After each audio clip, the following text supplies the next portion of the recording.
Bienvenue à la Minute Cyber, votre rendez-vous quotidien avec l'actualité brûlante de la cybersécurité.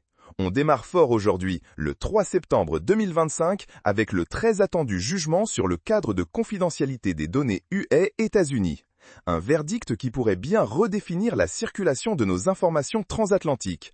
Affaire à suivre de très près. Direction l'Inde maintenant, où la cyberpolice de Kochi ne chôme pas. Elle vient de créer une équipe spéciale super efficace pour contrer la fraude en ligne. Une excellente initiative pour protéger les citoyens des escroqueries qui pullulent, n'est-ce pas? Et dans la même veine positive, Hyderabad lance son pôle d'innovation en cybersécurité. Cela promet de belles avancées et de nouvelles solutions pour renforcer nos défenses numériques. On aime quand ça bouille dans le bon sens. Ah, parlons un peu de Disney. Le géant a dû payer 10 millions de dollars pour la collecte de données d'enfants sur YouTube. Même les mondes enchantés ont leurs règles, surtout quand il s'agit de la vie privée des plus jeunes.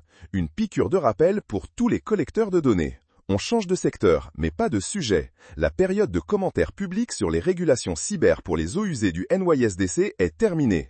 Un pas important pour sécuriser nos infrastructures critiques. Qui aurait cru que la cybersécurité irait jusqu'à nos canalisations ? Et la réalité nous rattrape avec l'histoire de cet homme de Panchkula qui a perdu 54 lakhs de roupies dans une arnaque commerciale.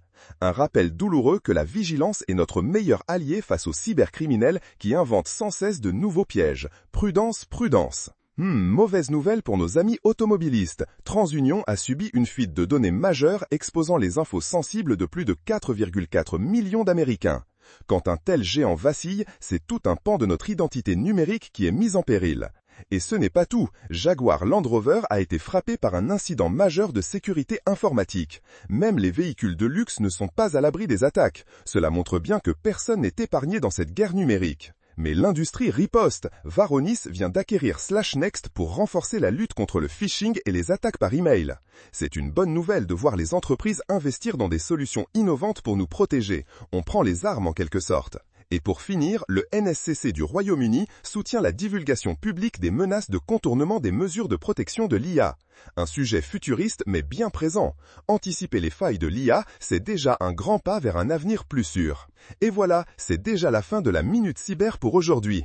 Un 3 septembre riche en rebondissements. Entre régulation, arnaque et innovation. Restez vigilants, informés et connectés, mais surtout en sécurité. On se retrouve très vite pour un nouveau bulletin. À bientôt!